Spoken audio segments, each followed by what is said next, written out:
Never at ease, I don't know a limit. Chasing a dream, I don't know what sleepers. I got a queen, she lit me to eat it. She ripe like a peach and she snapped me to snippet. Well over. 嗨，大家好，这是 Eric 凯电台，我是 Eric。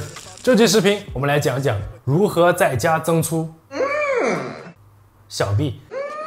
绝大多数朋友平时练手臂的时候，可能会把全部精力都放在肱二头肌和肱三头肌上，而忽略对小臂肌肉的针对性练习。小臂太细，从视觉上就缺乏美感，而且有可能导致握力跟不上其他部位力量的增长速度，进而影响到整体肌肉的发展。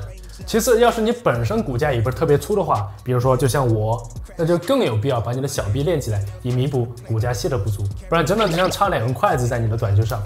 那么小臂该怎么练？平时我们认为在做其他需要抓握的动作的时候，就能附带练到小臂，这一点没错。抓握类的动作确实有所帮助，但是对于功能复杂的小臂肌肉依然不够全面，因为它涵盖了腕屈、腕伸、尺偏、桡偏、指伸、指屈、外旋、内旋以及肘屈的功能。所以除了抓握之外，我们依然需要额外的动态动作来全面发展小臂肌肉。这里我专门设计了一套动作，在家就能练习，用到的工具也很简单。如果你有哑铃的话，就用哑铃；没有的话，就准备2桶水，再找一根结实一点的棍子，就比如说用腹肌滚轮中间这根金属杆，或者直接去厨房里面拿一根擀面杖也可以。我们全程一共6个动作。然而因为小臂肌肉主要是慢肌纤维，它的耐力极好，所以我们每组的次数会做得多一些。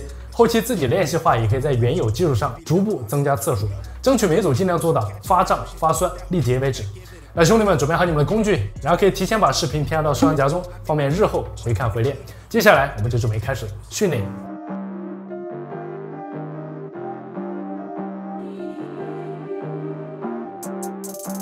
第一个动作是站姿腕部弯举，练的是这一块，也就是腕屈肌群。这一块如果发达的话，对小臂的维度贡献非常大。桶装水一个觉得轻的话，也可以挂2个。双臂自然悬垂，不要耸肩，向后弯曲腕部，两边的发力一定要均衡，防止水桶左右滑动。每次到顶端的时候稍作停留，放的时候也要慢，做到控制。这个动作我们练习25次。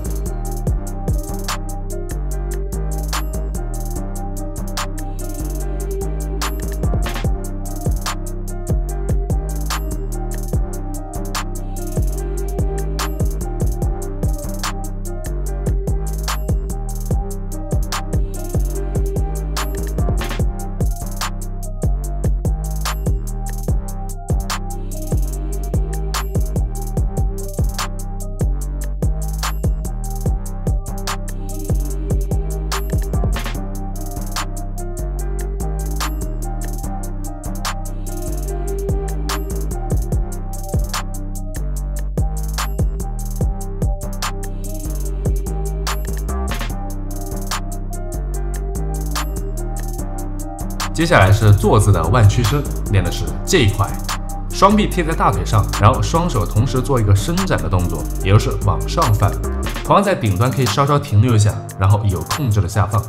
这个动作比较建议坐姿，当然站姿也可以完成，但是因为手掌向上翻的角度会比较小，坐姿的话可以增加一部分的运动行程，对小臂伸直的刺激会更强。这个动作我们一共练习20次。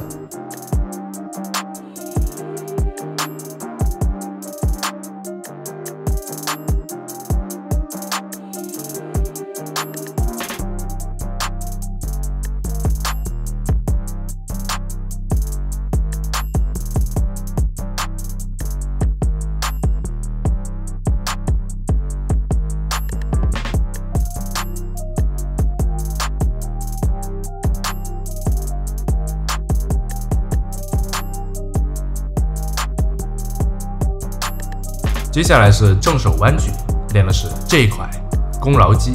如果你刚才用的是1桶水，这个动作可以增加到2桶。双手正握把手，大臂贴紧身体，不要前后晃动。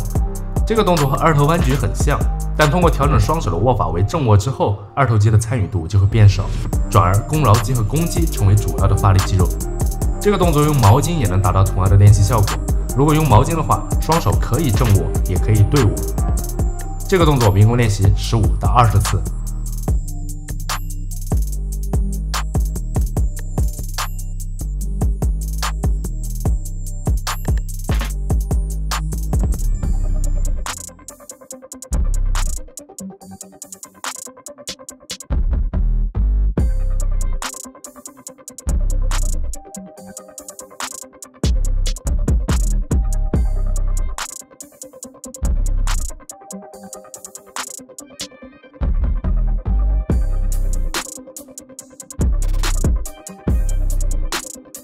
接下来把你刚才做过的椅子拿来，这个动作我们要用它来作为练习工具。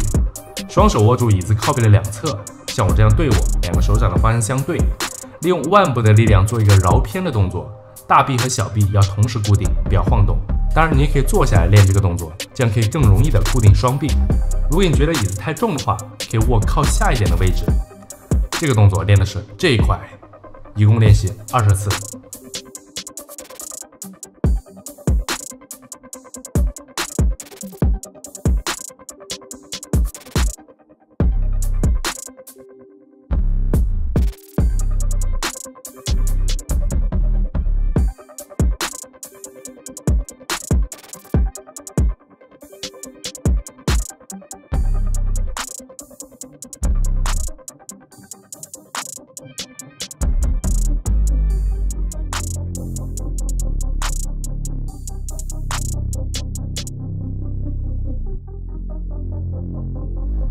接下来就是我们开头讲到的抓握，练的是这一块。抓握属于一个静态练习动作，肌肉处于等长收缩的状态，用的重量可以稍微大一点，建议挂2个水桶。这个动作我们用毛巾来抓握，会比杆子更难一些，因为这样全靠的是摩擦力，握力越大，产生的摩擦力也就越大。做这个动作的时候，身体要摆正，不要歪。我们可以来回走动，甚至加一些弓箭步来提供不稳定的外部因素，增加练习的难度，同时还能刺激到核心。如果你身边有单杠的话，也可以做单杠悬垂，会比水桶的难度更大一些。这个动作我们一共练习60秒。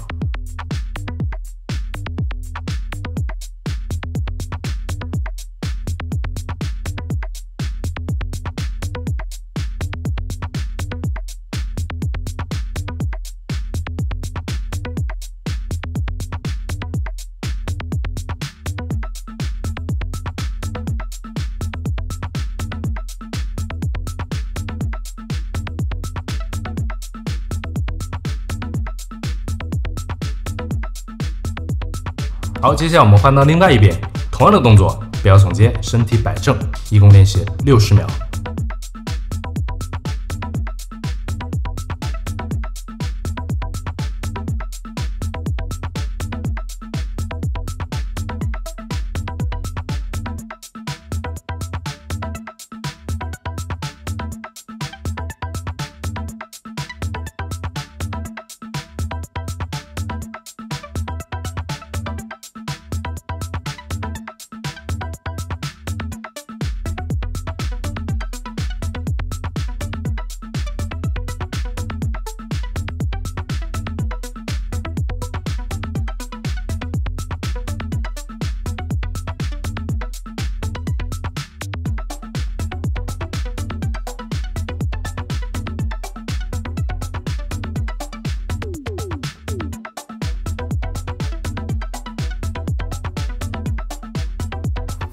以上训练我们每周练习4到5次，每次进行2到3轮。